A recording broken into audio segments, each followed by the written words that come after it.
నల్గొండ, వికారాబాద్, కామారెడ్డి, ఉమ్మడి నల్గొండ జిల్లా నుంచి ఉమ్మడి కరీంనగర్, ఉమ్మడి మెదక్ జిల్లా నియర్లీ ఒక 10 జిల్లాల నుంచి వచ్చాం సార్. మేము ఒక 30 మంది సార్. మేము గిరిజన ఆశ్రమ పాఠశాలలో పనిచేస్తూ ఉన్నాం సార్ అకాడమీ ఇన్స్ట్రక్టర్గా. టోటల్ 339 మంది మేము పనిచేస్తూ ఉన్నాం సార్. మమ్మల్ని 2015లో పార్ట్ టైంగా తీసుకున్నారు. తర్వాత 2020-21 నుంచి స్కూల్ ఎడ్యుకేషన్ సంబంధించిన విద్యా వాలంటీర్ సిస్టమ్ తోటి మళ్ళీ మమ్మల్ని తీసుకోవడం జరిగింది సార్. ఇది మాది రెసిడెన్షియల్ సిస్టమ్ సార్. అంటే ఈ రెసిడెన్షియల్ సిస్టంలో కాంట్రాక్ట్ రెసిడెన్షియల్ టీచర్ ఉండాలి, అంటే సిఆర్టీ టీచర్గానే తీసుకోవాలి. కానీ విద్యా వాలంటీర్ సిస్టాన్ని ఇంప్లిమెంటేషన్ చేసి మాకు 12,000 జీతం చెల్లిస్తూ ఉన్నారు సార్. తర్వాత ఇప్పుడు ఈ 2022-23 అకాడమిక్ ఇయర్లో మళ్ళీ అవుట్సోర్సింగ్ కింద, థర్డ్ పార్టీ అవుట్సోర్సింగ్ కింద మాకు డిపార్ట్మెంట్కు ఎటువంటి సంబంధాలు లేకుండా, మా హక్కులను మేము చెప్పకుండా, మా విన్నపాలని మేము ఎటువంటి స్వీకరించకుండా, మమ్మల్ని డిపార్ట్మెంట్ తోటి సంబంధం లేకుండా థర్డ్ పార్టీకి అప్పగిస్తూ ఇచ్చేటువంటి 12,000 జీతంలోనే పిఎఫ్, ఈఐ అని కోత విధిస్తూ 7,000 జీతం చెల్లిస్తూ ఉన్నారు సార్. చెల్లించడానికి సిద్ధమయ్యారు సార్. ఇది ఎంతవరకు సమంజసం సార్? ప్రజెంట్ జనరేషన్లో 7,000 రూపాయలతోటి పనిచేయాలంటే ఓ ఉపాధ్యాయుడు ఏ విధంగా సమాజంలో గౌరవంగా బతకగలుగుతారు సార్?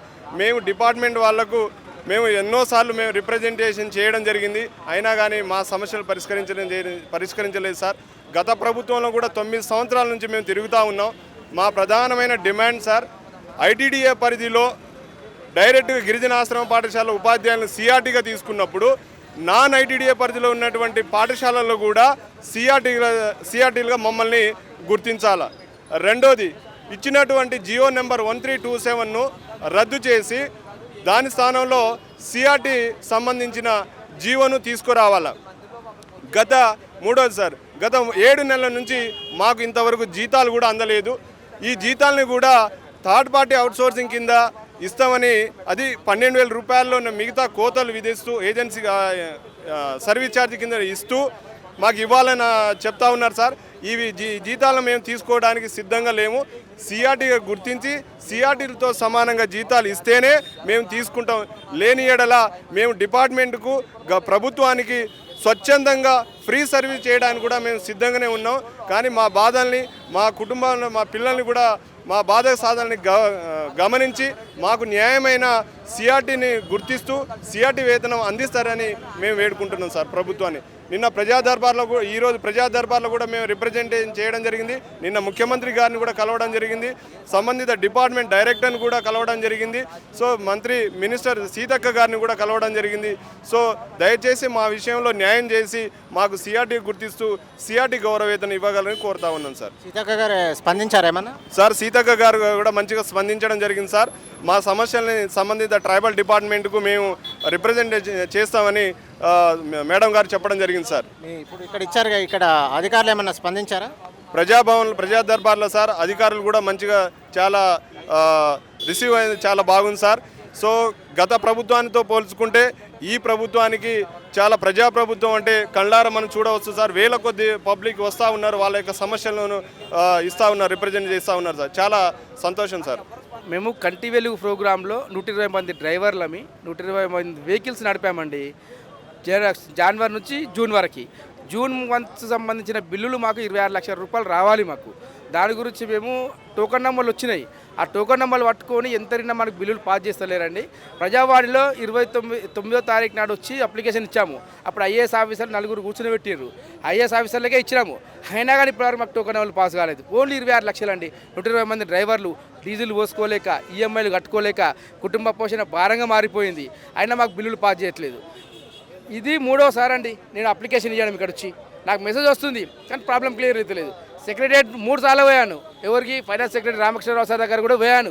సిఆర్ సార్ని కలిశాను. సిఆర్ సార్కి 2 సార్లు ఇచ్చాను టోకన్ నెంబర్లు, అయినా కానీ మా బిల్లులు పాస్ చేయట్లేదు. అదే మేడ్చల్ డిస్టిక్ వాళ్ళ కంటి వేలుగు బిల్లులు పాస్ చేసిర్రు. బట్టి విక్రమార్క గారు కలిసిరు ఆయన, కాబట్టి ఆయన పాస్ చేయించేసిండు. మరి హైదరాబాద్ జిల్లా కంటి వేలు డ్రైవర్స్ మా వాళ్ళు మేమేం చేసినామండి? మాకెందుకు పాస్ చేయట్లేదు బిల్లులు?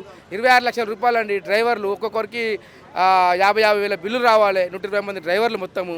కానీ ఎన్నిసార్లు వచ్చినా కానీ లాభం లేదు, తీసుకుంటారు, చెత్త కుప్పలు పడేస్తురండి. అసలు ప్రజావాణి అనేది వేస్ట్ నా దృష్టిలో మాత్రం. ఎందుకంటే 1 వీక్ పడుతుంది, 15 రోజులు పడుతుంది, 20 రోజులు పడుతుంది క్లియర్ కావడానికి. 1 మంత్ అయిందండి. తిరగబట్టి ఈ ప్రజావానికి ఆ టోకన్ నెంబర్లు ఓన్లీ 26 లక్షల టోకన్ నెంబర్లు. ఇది మా ప్రాబ్లం అండి. ఇది లాస్ట్ గవర్నమెంట్ ఇష్యూ చేయాల్సి ఉండేనా బిల్లు? ఇది లాస్ట్ గవర్నమెంట్ ప్రోగ్రామ్ అయినా కానీ లాస్ట్ గవర్నమెంట్ ప్రోగ్రామే. ఆల్రెడీ బడ్జెట్ రిలీజ్ చేసిర్రు వాళ్ళు. బడ్జెట్ రిలీజ్ చేసారు కాబట్టి బడ్జెట్ ఉంది కాబట్టి మాకు టోకన్ నెంబర్లు వచ్చినాయి జీపీఐ నుంచి. ఒకటి టోకన్ నెంబర్లు ఒకటి పాస్ కావాలండి అంతే. మాకు ఆ టోకన్ నెంబర్లు పాస్ చేస్తలేరు.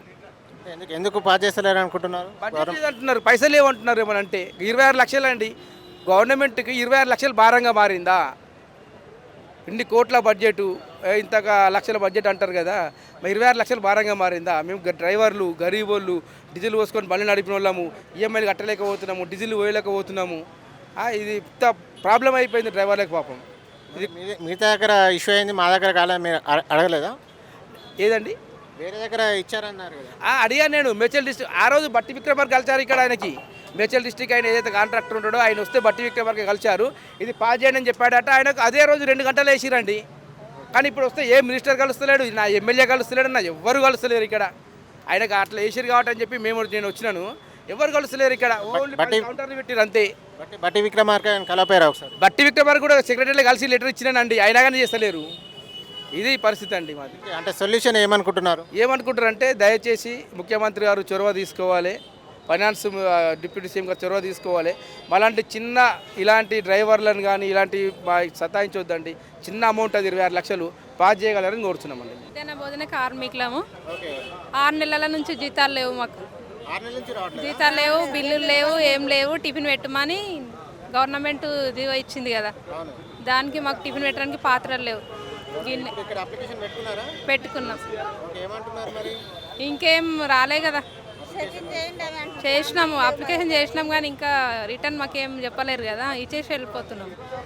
ఆ పాత్రలు ఇస్తే టిఫిన్ పెడతాం మేము. గ్యాస్ కావాలి. రాలేవు, వస్తలేవు, రాలే.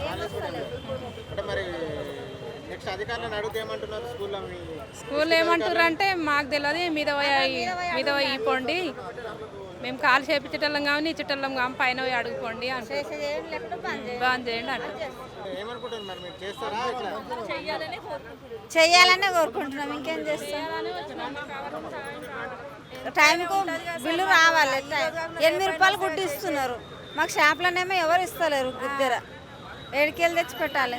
అది స్కావెంజర్ అండి. నేను స్కూల్లో స్కావెంజర్గా చేస్తున్నా. గత 10 సంవత్సరాలు అవుతుంది నేను చెయ్యబట్టి. కేసీఆర్ 2000 జీతం ఇచ్చిండు సార్.